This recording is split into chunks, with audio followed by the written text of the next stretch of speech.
and my dog disliked jumping in the water. So she jumped into the water at the embankment on the Trent, swam around. She took water on board because she just did when she swam. And then the next day she was really poorly, and that illness went on, progressed. She went to the vets, and it turned out she had liver failure caused by leptospirosis from the water. She had overnight care, sort of on a drip basically, and she passed away a couple of days later. But that was directly caused by the river, and taking on that water from the river, from the pollution in the Trent.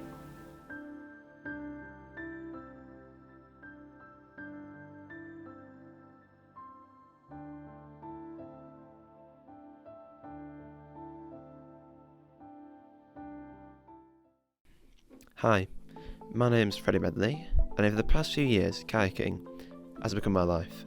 So my free time in, around and often under the River Trent. However, there's a problem with the water, which affects everyone, and it's water pollution.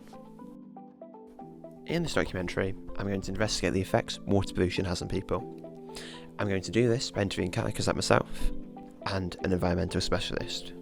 I'm also going to find out how the problem became so bad, and find out what our politicians are doing, if anything, to fix the issue. Water is essential to life, yet we here in the UK let it get mistreated to an unthinkable extent. This is Aim Point, a white water course.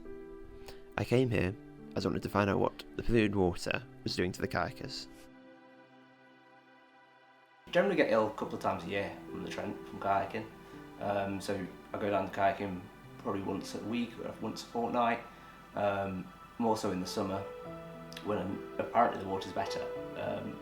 That's not the case in my experience. I seem to get more ill in the summer. That's probably maybe because I'm doing it more. But I've had parasite in my eye, which ate part of my cornea. I've had sickness, endless sickness bugs, where I've actually missed out on events that I paid for. So the Euro Open last year, I competed on the Saturday, and then the Sunday's more like a fun day, and I missed out on the fun day because I was poorly from the Saturday. So that was like sickness and diarrhea and that sort of thing. I poorly just 2 weeks ago, into the bank holiday weekend, kayaking on the Saturday, was poorly on the Monday. So yeah, I've had quite a lot of illnesses from kayaking in the Trent. I used to think I was quite immune to it, but it's got worse, I think. And it's like I've been kayaking 10 years, and I've never been as ill as I have in the last 2 from kayaking. So it's definitely got worse over the last 2 years than it has in the previous 7 or 8.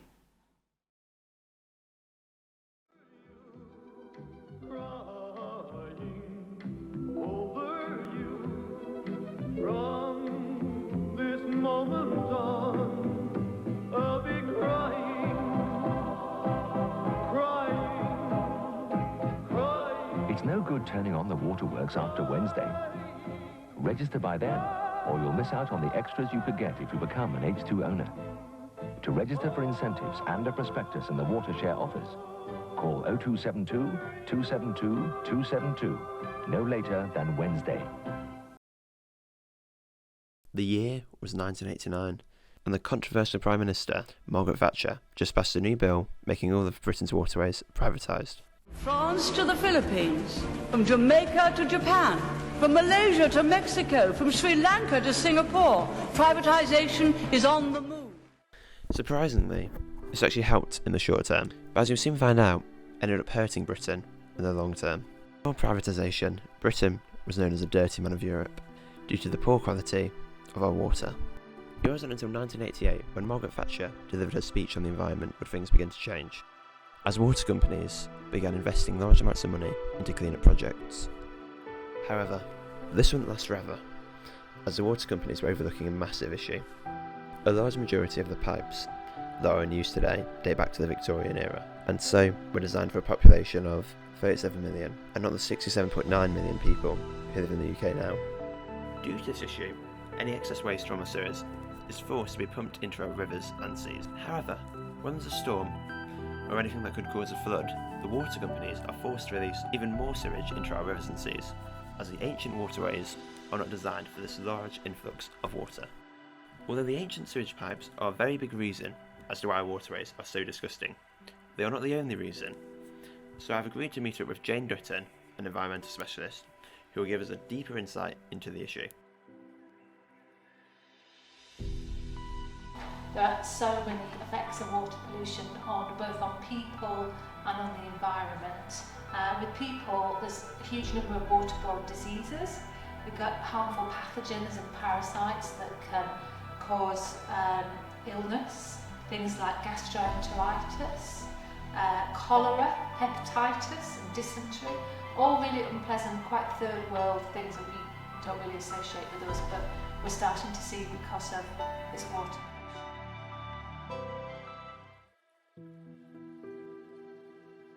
I think certainly making our systems more viable, we need to invest in the infrastructure so that we can cope when there's rain. We know rain happens, we know climate change is a thing and it's only going to get more, so we need to put in a lot of money into the infrastructure so that we can cope when it rains. Perhaps to have a separate sewage system and an outlet flow so that those two things are very different, and we have to start treating our rivers with respect.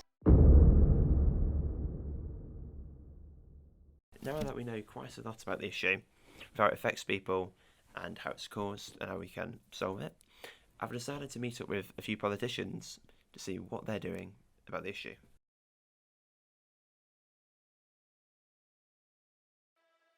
Really important. It's something that residents raise with me all the time. I meet regularly with people like Severn Trent, who obviously do our water and waste stuff in the region, a lot recently in Mansfield because we've had this big project around drainage and they've spent a lot of time with us in Mansfield trying to tackle flooding in particular. So yeah, it has been an important issue and one that we've tried, I think, to tackle in government over the last couple of years.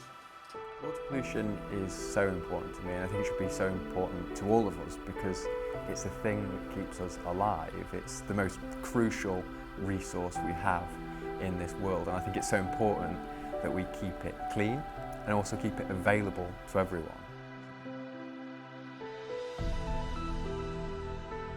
I don't believe privatisation is the reason. As I said, it's been happening for 100 years, long before the water companies were privatised. I think it's more acutely visible now, and it's also a bigger problem because we've got a more industrialised society, we've got more people, we've got more waste, and all of that has to go somewhere. So what I think is that over a period of 20, 30 years, probably policy and public interest and investment hasn't kept up with the pace of the change in the problem or the increase in the problem.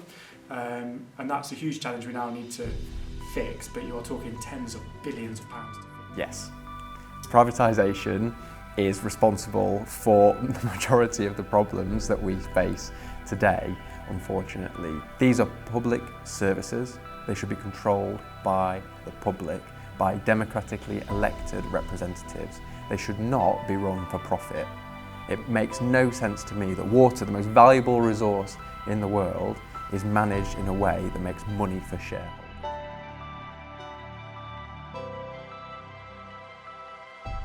Never enough, and there's loads more to do. I think we recognise that it's a huge issue. It clearly has been a very emotive issue for a lot of people, and it's clearly causing increasing problems for all the reasons I've talked about in terms of population, more waste, got to go somewhere, and just with the passage of time that makes rivers more polluted, oceans more polluted. So it's a bigger and bigger issue to tackle. But I do think that this government, and the reason it's now such a political football in some senses, is because this government's the first government ever actually try and do anything about it. Going back, as I say, only 3 years now since we started to measure it. We spent many hundreds of millions of pounds putting all the infrastructure in to measure sewage discharge, to start to track that, start to hold companies accountable for it. And now we're putting in a long-term plan for water that delivers many billions of pounds of investment in improving the infrastructure, which you can't do it overnight. Everyone will always argue that it should be more, it should be faster. I think that may be so, but actually this is the first government really to ever try and tackle it, and that's important. You're asking the wrong person here. Do I think the Conservative government's doing enough? They're doing enough to get themselves booted out at the next election. They have absolutely failed our communities. I remember when David Cameron and Nick Clegg came into office in 2010. I remember George Osborne, the Chancellor, then standing outside 10 Downing Street proudly announcing that he was going to cut hundreds of billions of pounds worth of funding from our communities. And now, over the last 14 years, through all of those prime ministers that we've had, the chaos of Brexit, Theresa May, Boris Johnson, Liz Truss and now Rishi Sunak, we have seen a chaotic approach to public service. We've seen people putting their own personal careers ahead of our communities, and that's awful. And the best thing we can do is go to the ballot box whenever that general election comes and get them out. I think they have destroyed our communities. I don't think that they are necessarily bad or evil people, but the management style and the solutions that they are proposing are dangerous, and they are only serving the so-called elite. Although a lot is being done to do with this issue, it doesn't mean we should relax, as if we don't all agree to make a change, we could easily become the dirty man of Europe once again.